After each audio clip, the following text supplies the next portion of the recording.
السلام عليكم. الفيديو تاع اليوم ان شاء الله راح نشرح لكم الرافعه اللي نهزو بها القوالب الجبسيه كما راكم تشوفوا فيها. هاهي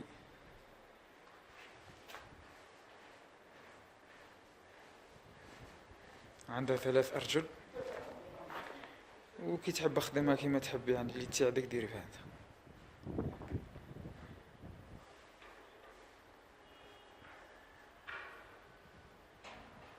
هي متكونة من عمودين،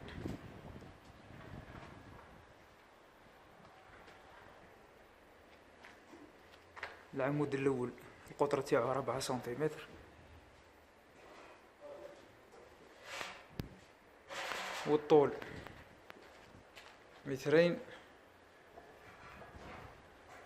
مترتين حتى لمترتين و10 سنتيمتر كما راكم تشوفوا.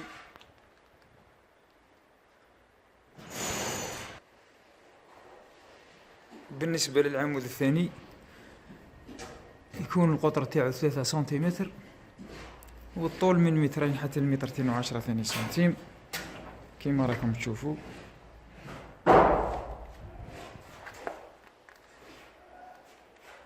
هاوليك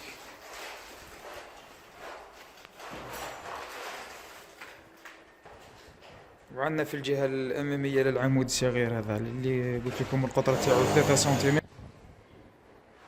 في الجهة المقابلة هذه ركبوا برغي من الحجم الكبير، الطول تاعو يكون 51 سنتيمتر.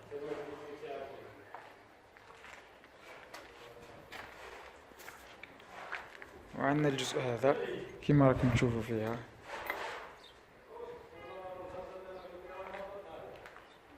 هذه تركب له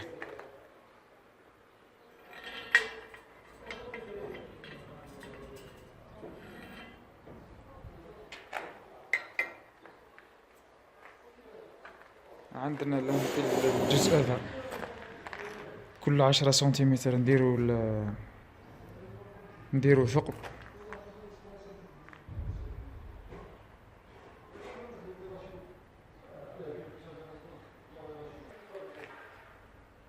وفي العمود الكبير نديرو ثقب واحد برك كما راكم تشوفوا.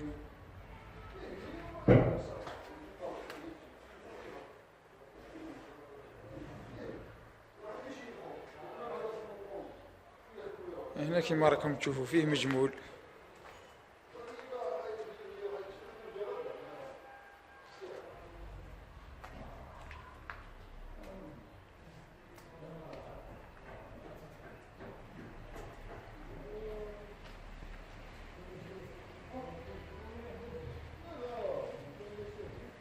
كيما راكم تشوفوا. عندنا لي تيب لي يجيو ما بين العمودين، هاك تشوف فيه 3 سنتيمتر على 6 سنتيم.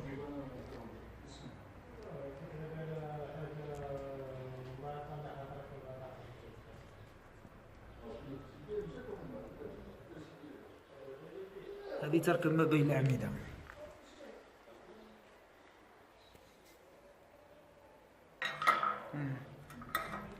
كيما راكم تشوفوا.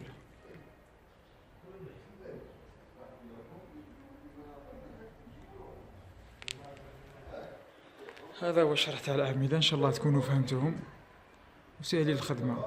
واذا جاوكم صعاب يعني تقدروا تخدموا بليزيتي تاع لي ماسون، نفس الطريقة اللي يخدم بها الزيتي تاع لي ماسون. هذا راكم تعرفوه كامل نورمال.